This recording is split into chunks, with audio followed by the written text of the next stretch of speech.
Hello, everybody out there. Maria Davis here, and time to answer your guys' questions. I have received many questions over the years, and I figure, well, it's time to address some of these because a lot of these particular questions have been asked more than once. So I'm just going to dive into this, and if there's something that I don't, throw an answer to that you guys have a question about, just leave a comment and maybe I'll be able to make another one of these videos sometime in the future and get to some new questions. So without further ado, let's get into this. My first instrument was actually my brother's. When I was a little kid, my brother had a Casio P10 keyboard, and it was like this big. It was tiny. My mom actually bought it for my brother, but he had absolutely no interest in it. So I kind of took it over. It became mine. And the first song I ever learned how to play on that was Memory. And that was very fun to learn to play. Actually, I never went to music school, ever. I cannot read music. I play by ear. What I do is just, if it sounds good, then good. I'm very good at playing by ear. I know pretty much what note to hit on the keyboard to for whatever note I want. But as far as knowing the notes really, to read the music and everything, no, I can't do that. So I'm self-taught. I was never really taught music or anything like that. I've done some research, but to learn specific things that I want to know. But aside from that, no, this is all self-taught. My favorite instrument would probably be the keyboard, the piano. I've got lots of different keyboards. I mean, right in front of me, you can't see it, but on the studio desk here, I have a Casio CT S1000V, and this thing does everything but make coffee. I absolutely love this board because it's a keyboard, it's a synthesizer, a vocoder. I mean, it's everything all in one, and its capabilities I'm still just tapping into, and I've tapped into a lot that this thing can do, and it's just, I love it. I love the sounds on it. I love how I can create my own sounds. I love this board. Behind me this is not a professional instrument at all. I mean, it's another Casio keyboard, but it does do one thing very, very well, and that is write MIDI. It does MIDI very, very well. And a lot of times, if I have this already set on a specific sound, a preset, or I made a sound through the synth, and I want to come up with a quick melody, or I want to work on a melody and not necessarily change the synth sound, I'll go over to this and just put this on regular piano and just start coming up with something.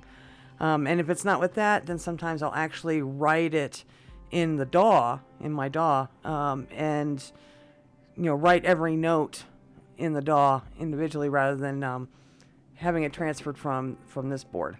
This one right here is a WK1630 Casio. I am partial to Casio, and before I ever had my studio set up, what really got me back into playing music was buying this board. I actually got this off of Facebook Marketplace years ago. They wanted $125 for it, and they took $100 for it. So it's been a workhorse, and I absolutely love it. It's one of those boards that I don't care how unprofessional really it is, I'm still going to use it. I love this board. But I also got, there's a Korg micro synth. I got violin. I got guitars. There's a guitar behind me, if you can see right back there. I got another one over yonder. Gosh, what other instruments do I have? I've got Tibetan singing bowls, Navajo flute, Hopi, Native American Hopi rattles. I got a 22-inch buffalo drum, ocarina, clay ocarina. I mean, I got all kinds of stuff. Tambourine. Yeah. Oh, and a 5 foot tall rain stick. Absolutely love that thing. And you can actually hear some of that rain stick in my song Whiskey Row from my Arizona album. I sampled that rain stick and it just, oh, it was perfect. How do I know 7 and 5? Okay, the creative genius behind 7 and 5 is a man named John Nixon. And I have known John for a few years now, and I found his music actually from Pandora. One of his songs came on, and I was like, "Ooh, who was this?" And I looked him up, I listened to more music, and I was like, "Oh man, I need to reach out to him because I really think that our unique styles would jive together very, very well." And I reached out to him. He listened to some of my music, and before long, the single "Endless" was created. And I worked with John on several projects. He has his piano sound. Not that he didn't do the melody, but he put his piano sound to the piano portion of "Call Me Maybe," my song "Call Me Maybe." He also put his 2 cents to the song "Ebb and Flow." We did the Synergy album together, which was awesome. Gosh, that was such an awesome project to do. I loved that. And more recently, the Transcend single, which was actually a 3-artist collaboration between John, myself, and Anita Barbaro, who is in France. So that was a very interesting project, having 3 artists come together. And working with John is just, it's a blast. I absolutely love working with John. Super, super nice guy, unbelievably talented artist, and yeah, I can't wait to work with him again sometime. Don't Look Back album was inspired by exactly what the title says. Don't look back. Everybody goes through stuff in their life. Everybody. And everybody's on their own unique journey. And the title of that album is what it was for me. Stuff that's happened in the past, the things that are done and over with are no longer an option. So don't look back, just move forward to the future. But just make sure to take the good with you. And that taking the good with you is representative of the album artwork. There's a bonsai tree on there. And my very dear friend Chris Tenard, he has a bonsai tree, and I call him the bonsai master, but he has a little bonsai tree, and I wanted to take a really good photo of that for the album artwork, but it was wintertime and the tree was dormant. It had lost all its leaves. So I went with the next best thing, a representation of his bonsai tree. So that tree represents Chris, and that's part of the personal meaning for me of Don't Look Back is I'm not looking back, but I'm taking the good with me. So I'm taking Chris. Chris is the tree. Making a song, it can come from anything. It can come from a melody. It can come from a chord progression. It can come from pads. I mean, just a sound sometimes. It's like, ooh, I hear it, you know? And there's no real set way that I go into making a song. It's more or less just, you know, if I have a melody and I can hear what would go with that, then it'll progress that way. Or I could have, you know, some pads going and playing with the dynamics and the modulation of the pads and go, oh, this would sound really good with this, and start working on a melody. So it could be from anything. It can even come from a beat, you know, creating a beat. So there's no real set way, but you just have to be open and allow yourself to hear the possibilities out there in what you're doing in order to have a song come to life.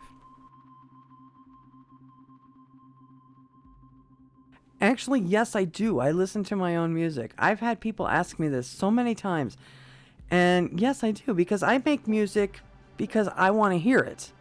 You know, I make music that I want to hear. I'm not making music to please the masses out there, because if you're doing it for somebody else, you know, you're doing it for the recognition, then you're doing it for all the wrong reasons. Music should come from the heart.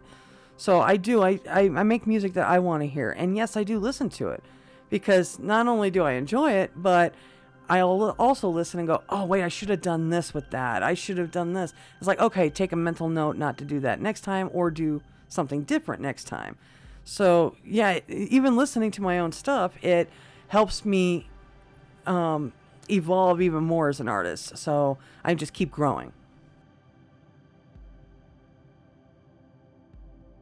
Oh man, I don't have a top song. I really don't. I have favorites from every single album, so there's no way I can put a top song. However, there are some that are right up there on the top, and that would be songs like Imaginarium or Redwood from my Sky Shadows album, Arizona from my Arizona album. So there's some that are way up there, but I mean actually picking one, there's no way I could. My favorite artists, okay, it's real simple. My favorite artist, hands down, is a band, Pink Floyd. I love Pink Floyd. I love David Gilmour, and everything basically from Dark Side of the Moon and forward, I just absolutely love.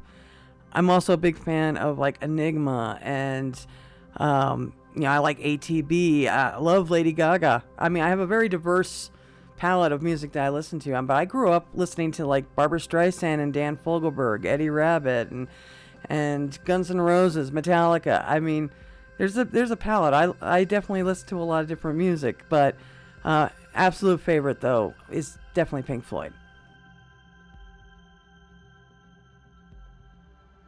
I have not ever performed live, ever, and I'm really more. I'm not a performer. I'm really more for working in a studio. I know that Casey, when Casey was still with us, he wanted me to get on the microKORG and play at least one song with him, and I was like, no, I'm not gonna do it. And he's like, come on, just one. I'm like, all right. He could always talk me into anything. And it just never came to pass. I mean, so I almost did, but I never have. And really, I really don't want to, but I never say never.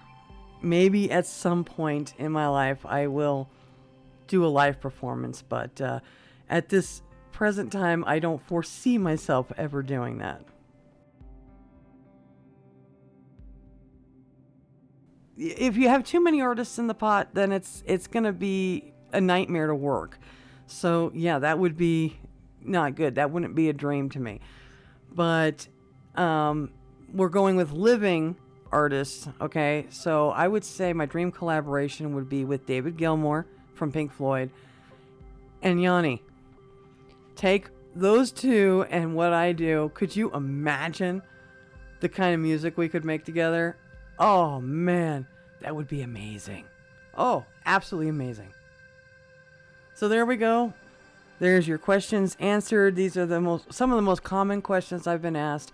Again, if there's something that you want to know that I haven't covered, just leave a comment down in the diddly-doo, and I will hold on to that and possibly make another one of these in the future. All right. Thank you so much for watching. Thank you so much for listening to the music. And I will talk to you when I talk to you. All right. Stay awesome, everybody. Bye-bye.